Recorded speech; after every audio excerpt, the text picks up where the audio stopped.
இயேசு கிறிஸ்துவின் இனிதான நாமத்தில் இன்றைய ஆவிக்குரிய சிந்தனைக்கு உங்களை அன்புடன் வரவேற்கின்றோம். இப்போதும் ஒரு பாடலுக்கு பின்பு உங்கள் சிந்தையை தெளிவிக்கும் ஆவிக்குரிய செய்தியை கேட்கலாம்.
ஆண்டவர் இரட்சகருமாக இயேசுவின் இனிதான நாமத்தினால் உங்கள் ஒவ்வொருவரை வாழ்த்துகிறேன்.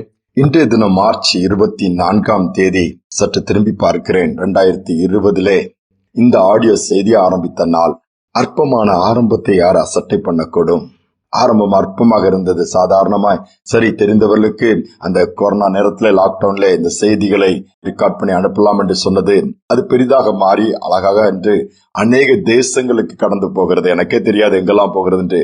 அநேகர் சொல்லுகிறார்கள், அநேக குரூப்ல போட்டு போட்டு போட்டு பல தேசங்களுக்கு பல ஆயிரக்கணக்கான மக்களை சென்றடைது உங்களுக்கு ஆசீர்வாதமாக இருக்கிறது, பிரயோஜனமாக இருக்குன்னு பல ஃபீட்பேக்கை நான் பார்க்க முடிகிறது. 4 ஆண்டுகள் என்றோடு முடிவடைகிறது. அற்பமாய் ஆரம்பிக்கப்பட்டது. விட்டு விடலாமான்னு சொல்லி யோசிக்கும் சரி கொரோனா தான் நின்று விட்டதுன்னு சொல்லும் பொழுது கூட இன்று ஆலயத்திலே சேர்ந்த ஒரு அருமையான சகோதரன் இல்லை, நீங்கள் தொடர்ந்து செய்ய வேண்டும் உற்சாகப்படுத்துவதோடு மட்டுமல்ல, இந்த ரெக்கார்ட் பண்ணுவதற்கான ஒரு நல்ல ஒரு மைக் வாங்கி கொடுத்து உற்சாகப்படுத்தின அதை நினைத்து நான் உண்மையிலே ஆண்டவருக்கு நன்றி செலுத்துகிறேன். எனக்கே இது ஆச்சரியமாக இருக்கிறது. இதிலிருந்து நான் புரிந்து கொண்டது என்னவென்றால், அற்பமான ஆரம்பம் அல்லது அற்பமா யாரும் எண்ண முடியாது, எதையுமே எண்ணக்கூடாது. அதுதான் இந்த நாளிலும் கூட ஆவிக்குரிய சிந்தனைக்காக லூக்கால் இந்த சுவிசேஷம் 23 அதிகாரம் 42-43 நான் வாசிக்கிறேன். இயேசுவை நோக்கி, ஆண்டவரே உம்முடைய ராஜ்யத்தில் வரும்போது அடியேனை நினைத்தருளும் என்றான். இயேசு அவனை நோக்கி, இன்றைக்கு நீ என்னுடனே கூட பரதேசில் இருப்பாய் என்று மெய்யாகவே உனக்கு சொல்லுகிறேன் என்றார். இந்த சம்பவம் உங்களுக்கு நன்றாக தெரியும். இயேசு சிலுவையிலே அறையப்படும் பொழுது 2 குற்றவாளிகள் அவருடைய வலது புறத்திலும் இடது புறத்திலும் அறையப்படுகிறார்கள். ஏன் குற்றவாளிகளை அறைந்தார்கள்? இது சிலுவையிலே சொன்ன 2வது வார்த்தை குறித்தான ஒரு தியானம். யோசிக்கும் பொழுது இயேசுவையும் ஒரு குற்றவாளியா சூழ்நிலையை ஏற்படுத்த வேண்டும் என்று சொல்லி அதை செய்கிறார்கள். ஆனால் அது நிறைவேறினதா? இல்லை. குற்றவாளியாக இருந்த ஒருவனை கூட கர்த்தர் தம் பக்கமாய் மாற்றிவிட்டார். பூவோடு சேர்ந்த நாரும் மனம் பெறும் சொல்லி பெரியவங்க ஒரு பழமொழி சொல்லுவாங்க. இயேசுவை நோக்கி பார்த்த அந்த குற்றவாளி அவனுடைய பாவங்கள் மன்னிக்கப்பட்டு இயேசுவோடு கூட நித்திய வாழ்வை பெறுவதற்கு தகுதி உள்ளவனாய் மாறிவிட்டான். 2 குற்றவாளிகள், ஒருவன் சொல்லுகிறான், இம்மைக்குரியதை கேட்கிறான், நீ கிறிஸ்துவானால் எங்களையும் உண்மையை ரட்சித்துக் கொள்ளும் நிந்திக்கிறான். மற்ற குற்றவாளி அப்படி அல்ல. ஆண்டவருக்கு பயப்படுகிற பயம் அவனுக்குள் இருக்கிறது. அதையும் தாண்டி சொல்ல போனால், நியாயப்பிரமாணத்தின்படி செய்த குற்றத்திற்காக நாம் தண்டிக்கப்படுகிறோம் என்பதை உணர்ந்து கொள்கிறான், ஏற்றுக்கொள்கிறான். தன்னுடைய தப்பை உணர்ந்து அதற்குரிய தண்டனை பலன் கிடைச்சிருக்குது என்று சொல்லி அதை புரிந்து கொண்டு எதிர்காலத்துக்குரிய காரியங்களை யோசிக்கிறார். சரி, இங்கு சிலுவையில் மறிக்க போகிறோம், அதோடு வாழ்க்கை முடிந்து விடுவதில்லை. மறுமை என்று ஒன்று இருக்கிறதே. நித்தியத்தை பாதாளத்திலா அல்லது ஆண்டவரோடு கூட பரதேசில் செலவழிப்பதா? அந்த சூழ்நிலை வரும்பொழுதுதான் இயேசுவை நோக்கி பார்க்கிறார். நம்முடைய ராஜ்யம் ஒண்ணு இருக்குதுப்பா, அங்க வரும்போது என்னைய நினைச்சிடுங்கன்னு சொல்லி ஒரு சின்ன விண்ணப்பம். ஆண்டவர் அதை பாக்குறாரு. என்ன சொல்றாரு? இன்றைக்கு இந்த ஜீவன் போகுதுன்னு அது பாதாளத்துக்கு போறது இல்ல, பரதேசிக்கு போகிற அளவுக்கு என்னோடு கூட இருப்பாயின்னு சொல்லி வாக்கு கொடுக்கிறாரு. எவ்வளவு பெரிய பாக்கியம்! அந்த திருடெல்லாம் அதுக்கு குற்றவாளியா அற்பமா எண்ணிருப்பாங்க. கடைசி நேரத்துல கர்த்தர் ஒரு வாய்ப்பு கொடுக்கிறாரு. அவன் தன்னுடைய தவறை உணர்ந்து கொண்டான். ஆண்டவரிடம் அறிக்கை பண்ணி மீண்டும் ஒரு வாழ்க்கை கொடுத்தீங்கன்னா, அப்படி இம்மைக்குரியதை கேட்கல, மறுமைக்கு எனக்கு அதனுடைய ராஜ்யத்துல வேணும்னு சொல்லி அந்த ஆசையை பாருங்க, விருப்பத்தை பாருங்க, ஆண்டவர் நிறைவேற்றி கொடுக்கிறார். குற்றவாளி எல்லாம் பரலோகத்துக்கு போவான்னு நாம் சொல்லவில்லை. அதே நேரத்துல குற்றவாளிகள் தங்களை தாழ்த்தி தப்பிதங்களை விட்டு மனம் திரும்பி உண்மையாகவே ஆண்டவரை நோக்கி பார்த்தார், நிச்சயமாக அவர்களுக்கு ஒரு வாழ்க்கை, ஒரு மறுவாழ்வுக்கான வாய்ப்பை ஏற்படுத்தி கொடுப்பார். இல்லாத பட்சத்தில் வாய்ப்பே இல்லை. நம்முடைய வாழ்க்கை சற்று யோசித்து பார்ப்போம். நாம் எப்படி ஆண்டவர் எந்த விதத்தில் தேடுகிறோம்? எம்மைக்குரிய காரியங்களுக்கு மட்டும்தான் தேடிக்கொண்டிருக்கிறோமா? மறுமை என்று ஒன்று உண்டே, அதை அறிந்திருக்கிறோமா? ஆண்டவருக்கு பயப்படுகிற பயம் இன்னைக்கு குறைந்து கொண்டே போகிறது எங்கு பார்த்தாலும். ஆனால் வேதம் தெளிவாக சொல்லுகிற ஃபியர் ஆஃப் காட், ஆண்டவருக்கு பயப்படுகிற பயம்தான் ஞானத்தின் ஆரம்பம், தி பிகினிங் ஆஃப் விஸ்டம் என்று சொல்லப்பட்டிருக்குது. இந்த குற்றவாளிக்கு அந்த ஞானத்தை கர்த்தர் கொடுத்தார். ஏனென்றால் அவன் கர்த்தருக்கு பயந்தபடியினாலே மறுமைக்குரிய காரியங்களை பார்த்து கடைசி மூமெண்ட் ஜீவன் பிரியும் போது நித்திய ஜீவனை பெற்றுக் கொள்கிறான். எவ்வளவு பெரிய பாக்கியம்! அவனமாகவே கர்த்தர் நமக்கும் செய்ய விரும்புகிறார்.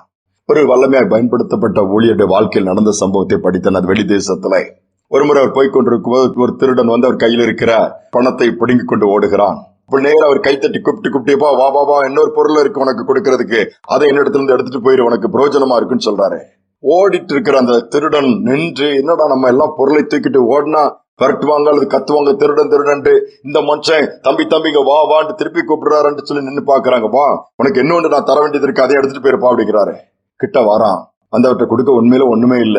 என்ன சொல்ற, இயேசுவை நேசிக்கிறார்ப்பா. 1 யோவான் 1:7 சொல்லுது, இயேசு கிறிஸ்துவின் ரத்தம் உன்னுடைய பாவங்கள் இப்படி பண்ற குற்றத்தெல்லாம் மன்னிக்க வல்லமை உள்ளது, இதைதான்ப்பா உனக்கு தரேன்னதும் கேட்டு போயிட்டான். இவர் அவர் ஊழியத்தின் பாதையா அவர் காரியமா போயிட்டாரு, பணம் போனா போட்டுன்னு சொல்லி. நாட்கள் கடந்த உடனே ஒரு நாள் ஒரு பெரிய மீட்டிங்ல முடிச்சு விட்டு அங்க ஒவ்வொருத்தருக்கா ஜபித்துக் கொண்டிருக்கும் பொழுது அந்த வரிசையில நின்று ஒரு மனிதன் நின்று ஜபிக்க வந்திருக்கிறான். அப்ப இந்த ஊழியரை பார்த்து சொல்லுகிறான், எனக்கு தெரிகிறதா? தெரியலப்பா, குறித்த நாள்ல உங்ககிட்ட இருந்து பணத்தை பிடிக்கிட்டு போனவன் நான் தான். எவ்வளவோ குற்றங்களை புரிந்திருக்கிறேன். எந்த இடத்துல நான் பண்ணும்போது யாரும் என்னை கூப்பிட்டதில்ல, அதை தம்பின்னு கூப்பிட்டதில்ல. ஆனா நீங்க என்னை கூப்பிட்டதோடு மட்டும் ஒரு வார்த்தை சொன்னீங்களே, இயேசுவின் ரத்தம் சகல பாவங்கள் நீக்கி சுத்திகரிக்கும் சொல்லிட்டு, அதை என்னால மறக்க முடியல. அது தூக்கத்தை கெடுத்துட்டு தூங்க முடியல, புலம்புன இந்த தொழிலே நான் விட்டுட்டேன். கடைசியாக இயேசுக்கு என்ன அர்ப்பணிச்சிட்டேன். அதனால இந்த நேரத்துல வந்து உங்ககிட்ட வந்து சொல்லி ஜோம் பண்ணிட்டு போலான்னு வந்தேன். காண்டவர் என்ன சாட்சியா வச்சிருக்கிறான்னு சொன்னானா. பாருங்க, குற்றவாளியை கூட இயேசு மாற்றினார். அவர் சாதாரணமாக சிலுவையில் தொங்கவில்லை. அந்த சூழ்நிலை ஆத்மா ஆதாயம் பண்ணினாரு. நாம எப்படி பொதுவான மன்னிப்பை முதல் வார்த்தையில கொடுக்கிறாரு, எல்லாருக்கும் மன்னிப்பை கொடுக்கிறாரு. இரண்டாவது வார்த்தையில தனிப்பட்ட மனிதனுக்கு மறுவாழ்வு கொடுக்கிறாரு, நமக்கும் கொடுக்க வல்லவரா இருக்கிறார். இந்த நாட்கள் அன்பின் மூலம் ஆண்டவர் பக்கமா நாம் திரும்புவோம், அவரை நோக்கி கூப்பிடுவோம், அவருக்குரிய காரியங்களை பார்ப்போம், இம்மைக்குரிய காரியங்கள் அல்ல. இயேசுவுக்கு ஒரு ராஜ்யம் உண்டு. இந்த பரலோக ராஜ்யத்துல பாத்திரவான்களாய் பங்குள்ளவர்களாய் மாற கர்த்தர் கிருபை கொடுப்பார். செபிப்போம். அன்பின் தகப்பனே, இதனால் நம்முடைய சமூகத்துல தாழ்த்தி வந்திருக்கிறோம் அப்பா. குற்றவாளிகளுக்கு கூட அவர்கள் தாழ்த்தி ஒப்பு கொடுக்கும் பொழுது, மனம் திரும்பும் பொழுது அவர்களுக்கும் வாய்ப்பை கொடுக்கறீங்கப்பா. இம்மைக்குரிய வாழ்க்கை இழந்தாலும் மறுமைக்குரிய வாழ்க்கையில நித்திய காலமாய் மோடு வாழக்கூடிய வாழ்க்கை வைத்திருக்கிறீங்க. ஆனா இன்னைக்கு அநேக நேரம் ஆண்டவரை பின்பற்றி கடைசி நேரத்துல உலகத்தின் காரியத்துல விழுந்து நித்தியத்தை இழக்கிறதையும் பார்க்கிற காலகட்டத்தில் வாழ்ந்து கொண்டிருக்கிறோம். இதை கேட்டுக்கொண்டிருக்கிற ஒவ்வொருவரும் யாரும் நித்தியத்தை இழந்து விடக்கூடாதப்பா. உலகத்தின் ஓட்டத்தை முடிக்கும் பொழுது ராஜ்யத்துக்குள் பிரவேசிக்கணும். ஒருவேளை உடைய வருகை அதற்குள் இருக்குமானால் இந்த ராஜ்யத்திற்குள் எடுத்துக் கொள்ளப்பட வேண்டும். அந்த பாக்கியம் ஒவ்வொருவருக்கும் உண்டாகட்டும் அப்பா. எல்லோரும் நேசிக்கிற தேவன், செய்வதற்காய் ஸ்தோத்திரம், நடத்துவதற்காய் ஸ்தோத்திரம். இதை கேட்டுக்கொண்டிருக்கிற ஒவ்வொரு பிள்ளைகளையும் ஆசீர்வதிங்க. விசேஷமா 4 ஆண்டுகள் இந்த ஆடியோ செய்தியை பல இடங்களுக்கு அனுப்ப அடியனுக்கு அந்த கிருபை கொடுத்தீங்கப்பா. எவ்வளவோ தடைகள் சூழ்நிலைகள் மத்தியிலும் தடை இல்லாமல் நின்று விடாமல் முடியாமல் இருக்கிற நிலைமைகள் வராமல் நீ பாதுகாத்து அற்புதமா நீ நடத்தினர். அதற்காக நன்றி. தொடர்ந்து கரம் இருந்து நடத்தட்டும், நாம மட்டுமே மகிமைப்படட்டும். இதை கேட்டுக்கொண்டிருக்கிற ஒவ்வொரு வாழ்க்கையிலும் அற்புதங்களை செய்யுங்க. இன்னும் உண்மை கிட்டி சேரத்தக்கதாய், உயிர்ப்பிக்கத்தக்கதாய், உற்சாகப்படுத்தத்தக்கதாய், பாரங்களை லகுவாக்கத்தக்கதாய், இன்னும் உமக்குள் வளரத்தக்கதாய் ஒவ்வொரு நாள் இந்த செய்தியை நீர் மாற்றி கொடுப்பீராக. பயனுள்ளதாய் நீர் எங்களுக்கு ஏற்படுத்தி கொடுப்பீராக. தாழ்த்தி ஒப்பு கொடுக்கிறோம். இந்த நாளில் நம்முடைய கரம் இருக்கட்டும். துதிகனமை ஏற்றுக்கொள்ளும் இயேசுவின் நாமத்தில் பிதாவே, ஆமேன் ஆமேன். கர்த்தர் நிச்சயமாக நம்ம தொடர்ந்து நடத்துவாரு. ஒருவேளை சிலருக்கு இந்த ஆடியோ செய்தி வாட்ஸ்அப் மூலமா வர லேட் ஆகுது. எங்களுக்கே சில நேரம் அனுப்பும்போது அதுல ஸ்ட்ரகிள் இருக்குது, ஹேங் ஆயிருது, ஏதாவது நின்று போயிருது. நீங்க உடனே நைட்டு 12 மணிக்கு பார்க்கிறவங்களும் இருக்கிறீர்கள். அல்லது வரலன்னு சொன்னா ஒரு யூடியூப் சேனல் அதற்காக நாங்க ஆரம்பித்திருக்கிறோம். ஆவிக்குரிய சிந்தனைன்னு சொல்லி நீங்க யூடியூப்ல போட்டாலே போதும். தமிழ்ல டைப் பண்ணாலும் ஆவிக்குரிய சிந்தனைனா ஓபன் ஆயிரும். ஆங்கிலத்திலும் ஆவிக்குரிய சிந்தனைன்னு சொல்லி அப்படியே நீங்க டைப் பண்ணீங்கன்னா அதுல போனா ஒவ்வொரு நாளும் சரியாக 12 மணிக்கு இரவு நேரத்துல அது டெலிவர் ஆயிரும். நாங்க அதற்கான காரியங்களை செய்துட்டோம். இன்றைய தினத்துல கூட நீங்கள் அதை பார்க்க முடியும். நீங்கள் பார்த்து ஆண்டவரை மகிமைப்படுத்துங்கள். God bless you.